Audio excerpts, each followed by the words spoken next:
Bismillahirrahmanirrahim. Assalamualaikum warahmatullahi wabarakatuh. Selamat sore teman-teman semuanya. Terima kasih kehadiran pada sore hari ini. KPK kembali akan mengumumkan nama-nama yang telah ditetapkan sebagai tersangka dalam kegiatan penyidikan dugaan korupsi suap proyek pembangunan infrastruktur di Provinsi Papua.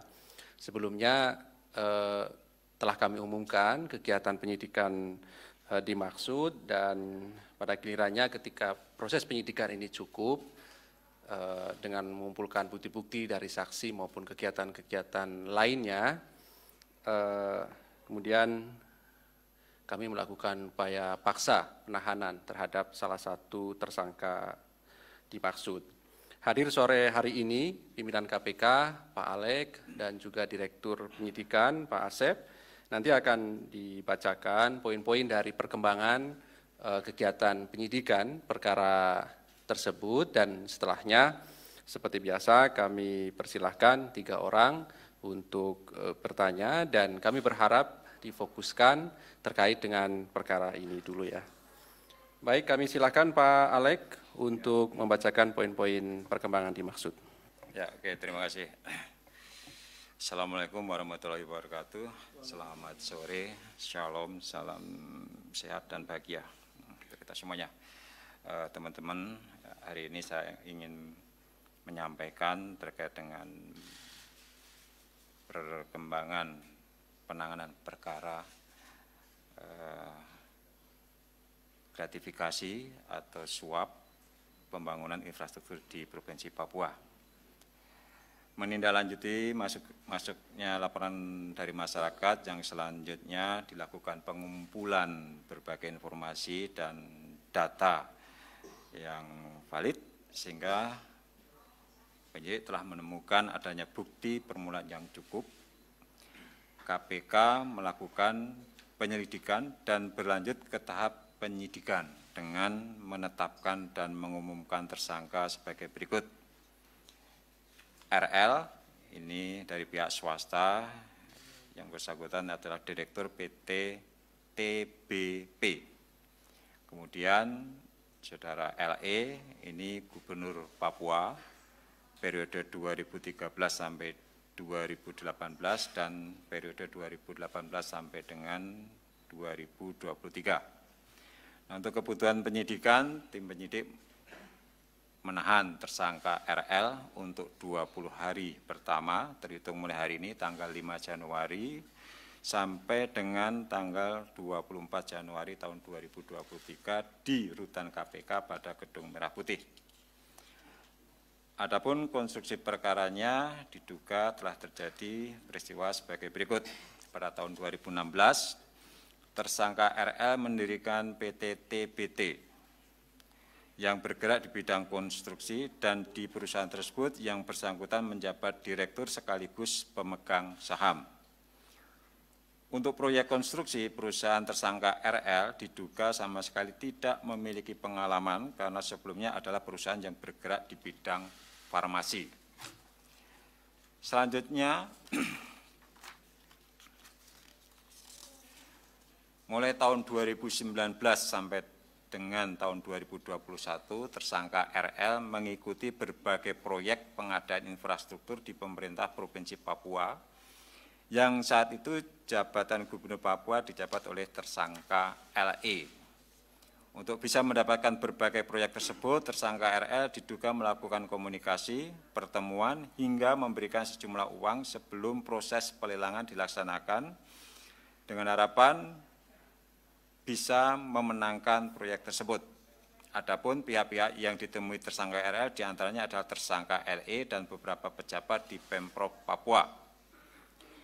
Diduga kesepakatan yang disanggupi tersangka RL untuk diberikan yang kemudian diterima tersangka LE dan beberapa pejabat di Pemprov Papua, diantaranya yaitu adanya pembagian persentase fee proyek hingga mencapai 14% dari nilai kontrak setelah dikurangi PPh maupun PPN. Paket proyek yang didapatkan tersangka RL antara lain sebagai berikut, diantaranya sebagai berikut. Proyek multi-years peningkatan jalan Entrop Hamadi dengan nilai proyek 14,8 miliar. Kemudian proyek multi-years rehab sarana dan prasarana penunjang PAUD integrasi dengan nilai proyek 13,3 miliar dan proyek multi-years penataan lingkungan venue menembak outdoor Auri dengan nilai proyek 12,9 miliar. Setelah terpilih untuk mengerjakan proyek-proyek tersebut, tersangka RL diduga menyerahkan uang pada tersangka LE dengan jumlah sekitar 1 miliar rupiah. Diduga tersangka LE juga menerima pemberian lain sebagai gratifikasi yang berhubungan dengan jabatannya hingga jumlahnya mencapai miliaran rupiah yang saat ini KPK sedang melakukan pengembangan penyelidikan lebih lanjut. Para tersangka disangkakan melanggar untuk tersangka RL sebagai pemberi disangkakan melanggar pasal 5 ayat 1 atau pasal 5 ayat 2 dan pasal 13 Undang-Undang Nomor 31 Tahun 19 tentang pemberantasan tindak pidana korupsi sebagaimana telah diubah dengan Undang-Undang Nomor 20 Tahun 2001 tentang perubahan atas Undang-Undang Nomor 31 Tahun 99 tentang pemberantasan tindak pidana korupsi. Sedangkan tersangka LE sebagai penerima disangkakan melanggar pasal 12 huruf A atau B kecil atau pasal 11 dan pasal 12B besar Undang-Undang Nomor 31 Tahun 99 tentang pemberantasan tindak pidana korupsi sebagaimana telah diubah dengan Undang-Undang Nomor 20 Tahun 2001 tentang perubahan atas Undang-Undang Nomor 31 Tahun 99 tentang pemberantasan tindak pidana korupsi. Penanganan perkara di Papua sebagai komitmen KPK untuk mendorong kemajuan masyarakat Papua yang sejahtera dan bersih dari korupsi.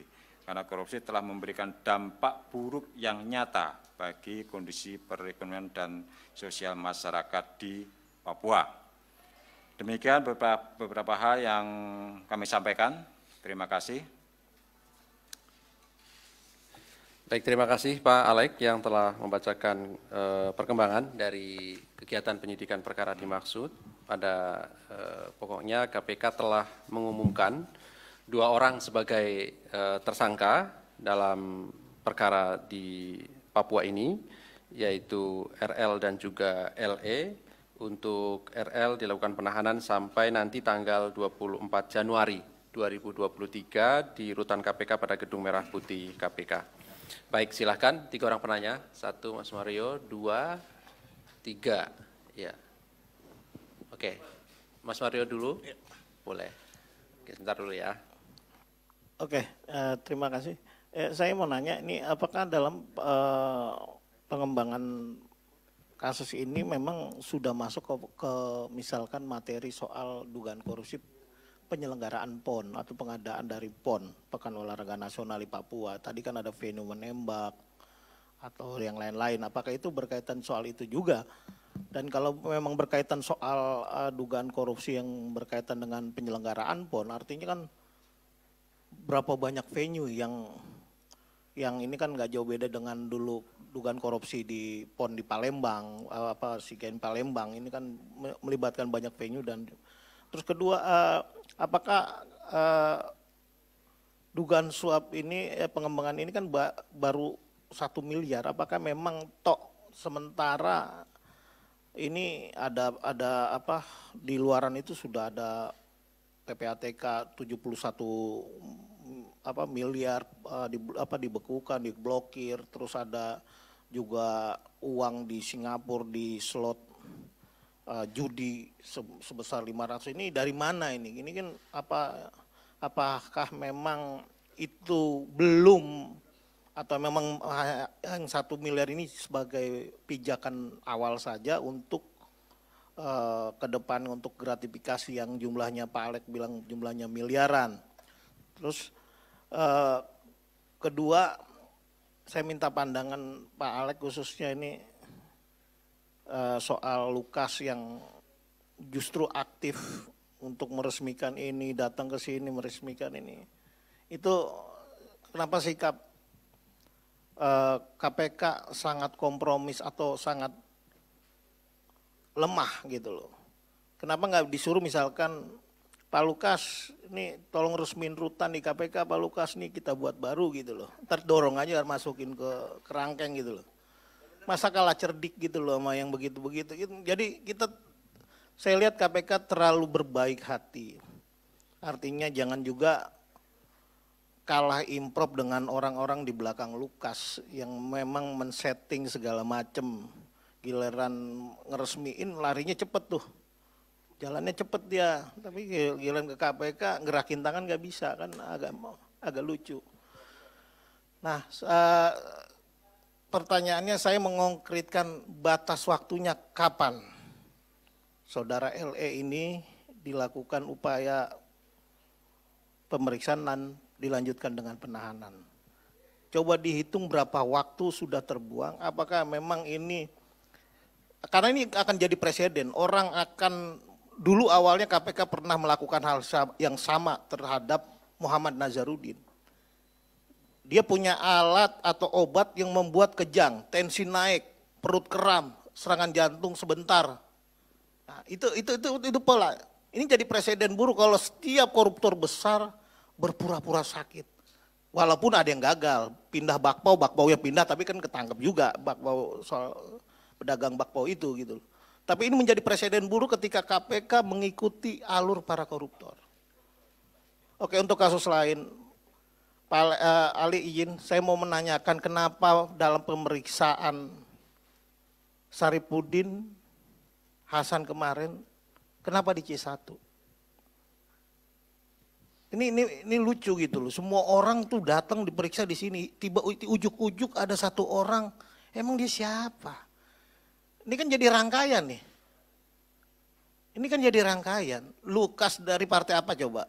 Nah sekarang nih orang yang kemarin diperiksa dari partai apa? Ini kayaknya spesial bener yang warna-warna biru ini gitu loh. Ini ada apa? Saya minta penjelasan kenapa mesti di C1 diperiksanya. Kenapa nggak minggir aja sekalian tuh dikali gitu loh. Aneh gitu loh. Giliran orang semua diperiksa di sini, giliran dia di sana. Ini ada apa sih? Ini yang gini kayak gini. Saya teringat tahun 2013 ketika Budiono diperiksa diam-diam di hari Sabtu di Wapres. Ini saya demo, saya boikot KPK-nya. Maksud saya sampaikan saja mau diperiksa di mana, mau di planet Pluto juga nggak apa-apa. Asal disampaikan benar tempatnya. Belum tentu kita bisa ke Pluto. Biar KPK aja yang ke sana gitu loh. Ini agak aneh gitu loh. Belakangan ini unik gitu loh. Saya yang lari-lari kayak gini pusing gitu. Maksud saya oke, tolong dijawabkan dengan tegas. Itu aja, makasih. Terima kasih.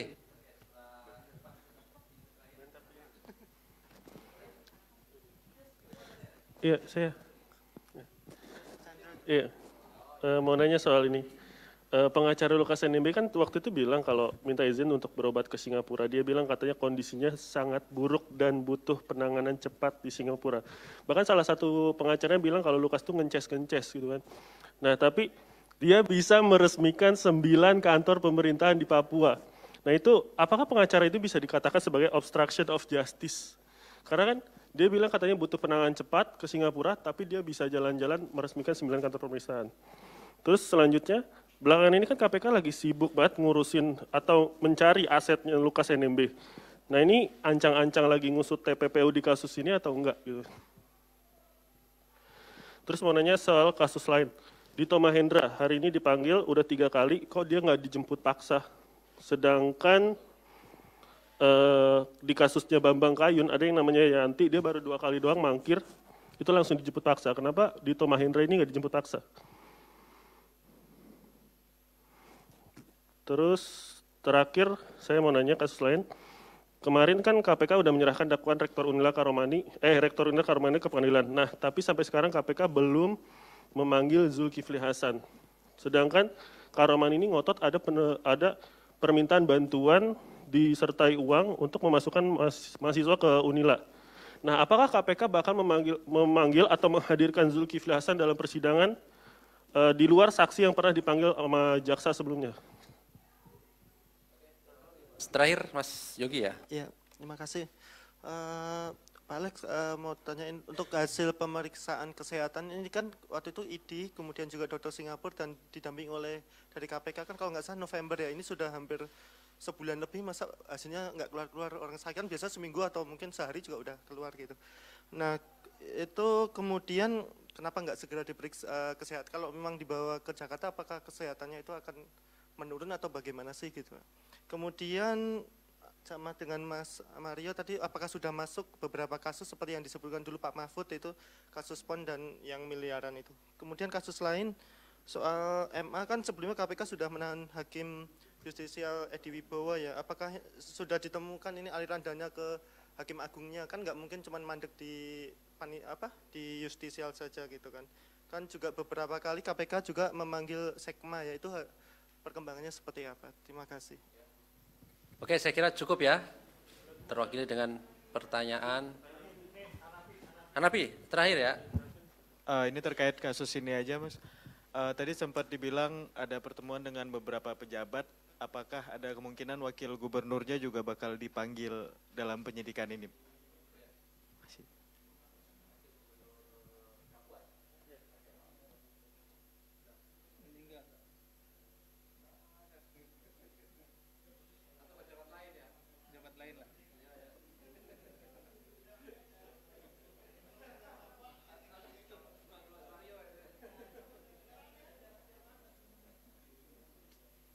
Oke, terima kasih ya 4 orang penanya yang telah merespon dari apa yang kami paparkan tadi. Silakan Pak Alek atau Pak Asep.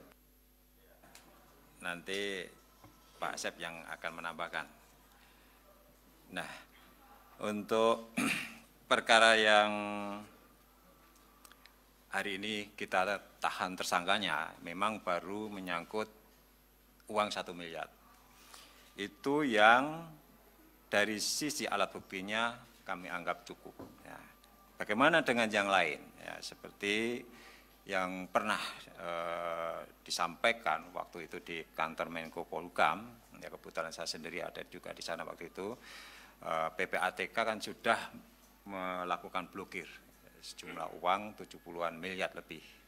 Dan ada informasi juga dari PPATK terkait dengan uang atau dana di rekening rumah judi ya di Singapura itu sekitar 50-an juta dolar Singapura ya, atau 500-an miliar lebih, itu temuan dari PPATK. Tentu saja informasi-informasi tersebut ya itu juga pasti akan kami dalami, termasuk dengan penyelenggaraan PON. Ya, itu pun informasi ada yang disampaikan oleh masyarakat ya, bagaimana pertanggungjawaban penggunaan dana PON itu misalnya seperti itu. Tentu nanti kami akan berkoordinasi juga dengan BPK ya. Tentunya BPK sudah melakukan audit terkait dengan pertanggungjawaban pelaksanaan PON gitu. Nah, itu akan kami kembangkan. Termasuk juga kemungkinan terkait dengan proyek-proyek yang lain.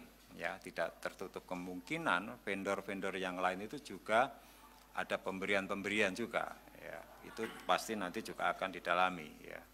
Nah, ini terkait dengan kasus yang atau perkara yang hari ini salah satu tersangkanya kami lakukan penahanan. Ya. Kemudian bagaimana LE, kapan ditahan dan seterusnya.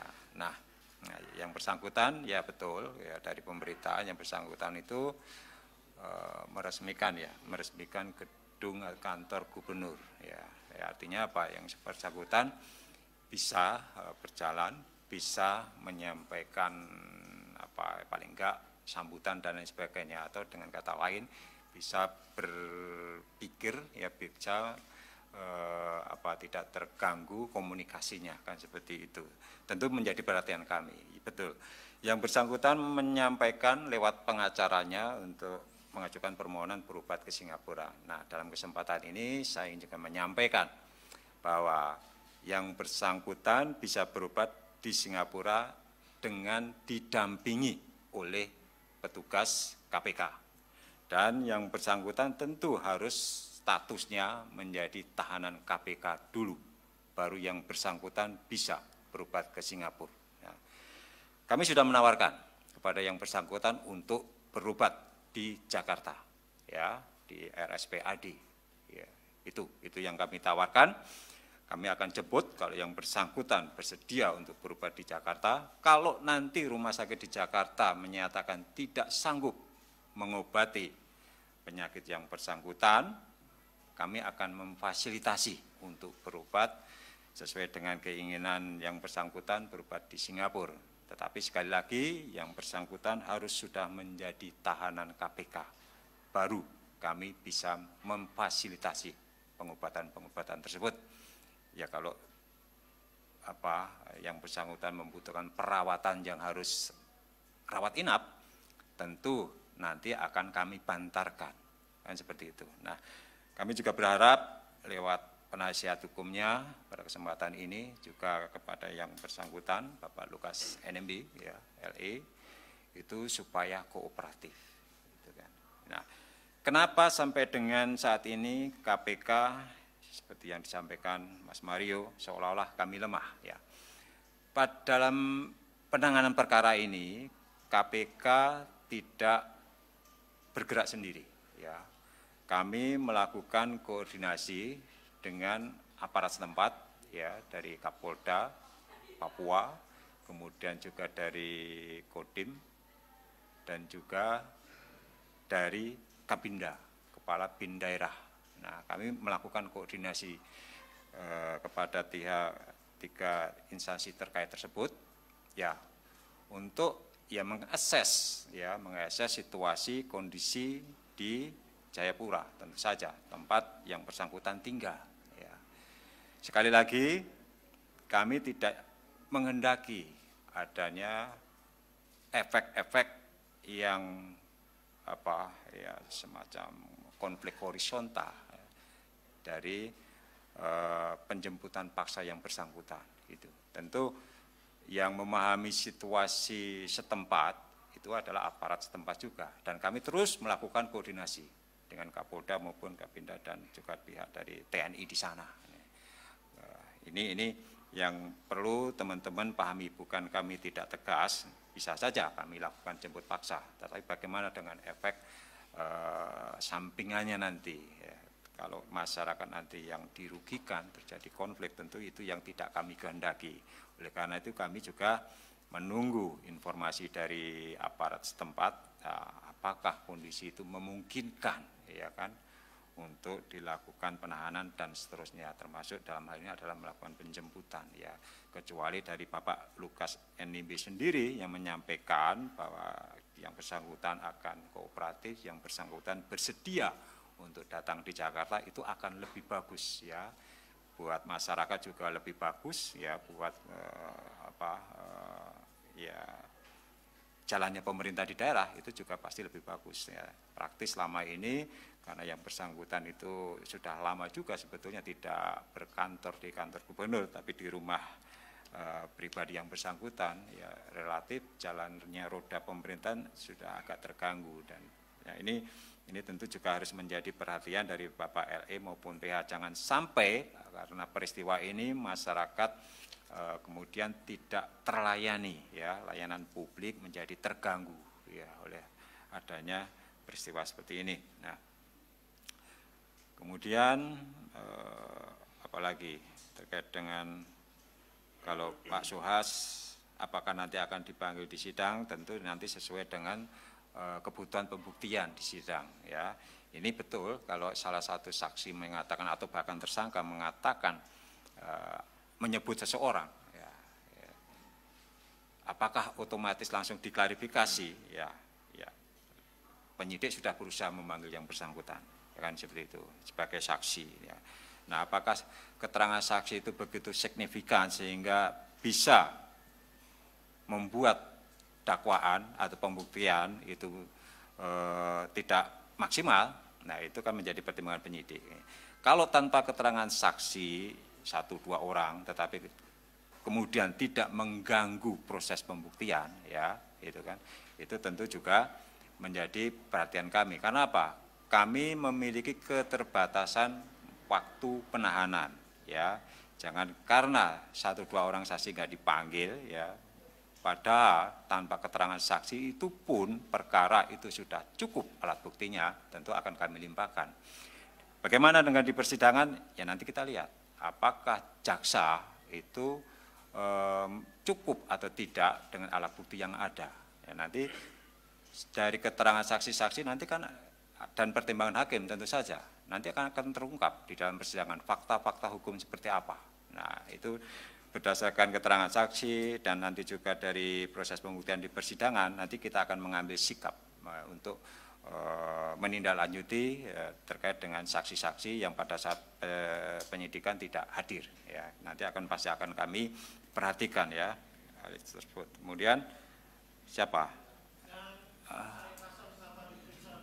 Nah, ini silakan nanti Pak Asep yang akan menyampaikan. Kemudian hasil pemeriksaan LE oleh ID, nah nanti mungkin Pak Asep juga bisa menjelaskan apakah sudah ada dan apa kesimpulannya. Tentu nanti Pak Asep yang akan menjelaskan termasuk perkembangan perkara di MA. Saya kira itu ya. Silakan Pak Asep. Terima kasih pimpinan Pak Ali, rekan-rekan sekalian yang berbahagia. Pertama izinkan saya mengucapkan selamat Natal dan Tahun Baru pada rekan-rekan. Kemudian ada beberapa hal yang melengkapi saja dari apa yang telah dijelaskan oleh Pak Alek. Yang pertama dari Mas Mario terkait dengan masalah PON tadi ya, Mas Mario, belum disampaikan. Itu tentunya kami dalam penanganan perkara-perkara di Papua tidak hanya yang tadi Mas Mario juga sendiri sampaikan, yang 1 miliar, tetapi ketika kami menemukan perkara-perkara tindak pidana korupsi lain, termasuk di dalamnya pengerjaan-pengerjaan venue yang dilakukan oleh tersangka RL, itu juga tentunya kami akan lakukan pemeriksaan. Jadi ditunggu saja untuk yang lainnya Mas Mario. Kemudian terkait dengan yang Mas Mario masih pemeriksaan terkait Pak Saripudin Hasan. Pemeriksaan untuk pemanggilannya, yang memanggil adalah dari kami, dari Direktorat Penyidikan. Selama 3 hari ini, hari Selasa, Rabu, dan Kamis, khususnya hari Selasa dan Kamis ini, kami memeriksa tersangka yang pertama atas nama Bambang Kayun, BK, itu di hari Selasa, dan yang hari ini tersangka RL. 2 tersangka ini sudah kami panggil 3 kali, tetapi tidak hadir. Sehingga kami juga mencari kedua tersangka tersebut, dan kami mengalokasikan waktu di antara Selasa, Rabu, dan Kamis. Nah, kebetulan Pak Sarip Hasan itu juga diperiksa di hari Rabu kemarin. Kami sudah di pemeriksaannya karena kemungkinan akan bentrok dengan hadirnya Pak BK, tersangka BK maupun tersangka RL, hadir pada satu waktu. Apakah itu di hari Selasanya, hari Rabunya, atau di hari Kamisnya, maka dengan penuhnya juga tempat pemeriksaan kami memeriksanya di C1. Tapi kami juga sudah kami sampaikan ke pihak pemberitaan, jadi tidak ada yang ditutup-tutupi Mas Mario, semuanya sudah kami sampaikan. Kemungkinan ada miss saja karena biasanya diperiksa di sini. Jadi silakan nanti juga dicek di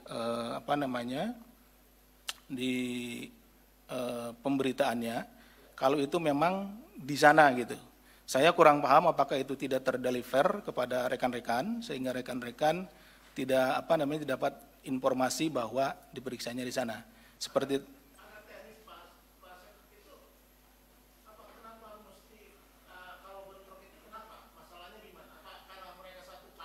Oh bukan Mas Mario.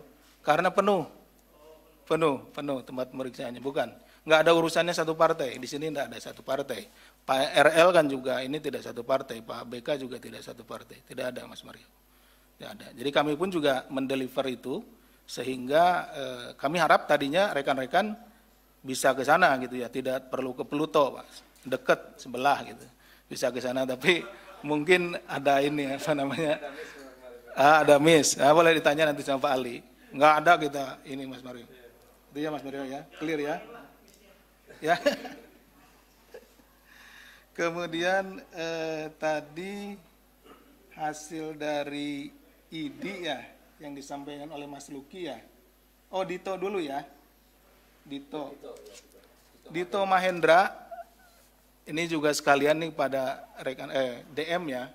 DM ini sekalian juga kepada rekan-rekan, kami juga sedang mencari. Kalau rekan-rekan ketemu, kabari kami. Gitu ya. Mas Mario kalau bukan Mas Mario ini ya.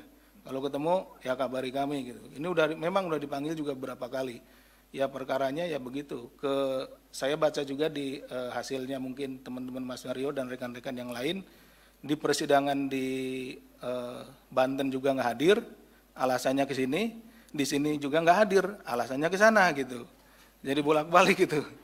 Kita juga sedang coba cari ya. Mudah-mudahan rekan-rekan ada informasi dan kita juga akan minta keterangan. Ya. Kemudian Pak Mas Luki ya, ini untuk pemeriksaan di ID, pemeriksaan terhadap LE. Kalau waktu itu memang saya ikut ke sana, Mas Luki, masuk ketemu Pak LE-nya dengan Pak Ketua waktu itu. Saya salah satu penyidik yang ikut. Di mana waktu itu baru diperiksa hanya bagian luar saja gitu. Karena tidak memungkinkan kita membawa alat yang banyak ke rumahnya gitu, ronsen dan yang lainnya. Sehingga kalau dari awal gitu atau hanya pemeriksaan itu ya kelihatannya ya dia sehat menurut kita bisa wawancara. Jadi untuk pemeriksaan yang lebih lengkap, kita juga berharap dan menghimbau baik ke Pak LE maupun kepada PH-nya, agar Pak LE segera untuk berobat, segera untuk ke Jakarta, berobat di sini, dan seperti tadi disampaikan oleh Pak Alek, kita juga akan mendampingi Pak LE, kalaupun itu nanti dirujuk berobat ke luar negeri, dengan catatan tentunya statusnya sebagai tersangka, karena memang demikian sesuai dengan peraturan perundang-undangannya. Selanjutnya tadi juga terkait dengan yang disampaikan baik Mas Mario maupun Mas Luki yang disampaikan oleh Pak Mahfud yang sekitar 71 miliar, kemudian juga ada yang hampir mencapai 1 triliun di Singapura ya Mas Mario dan Mas Luki. Tadi disampaikan oleh Pak Alek bahwa ada pasal gratifikasi di situ, dan tentunya apa yang disampaikan oleh Pak Mahfud juga masuk dalam perkara penyidikan kami tentunya, dan juga mungkin rekan-rekan memantau juga tim saat ini sedang bergerak ke beberapa tempat untuk mengecek aset dari saudara LE. Tentunya yang berkaitan dengan tindak pidana korupsi yang dilakukannya. Yang berikutnya terkait dengan masalah Edi Wibowo mungkin ya. Tadi Pak Edi Wibowo ya?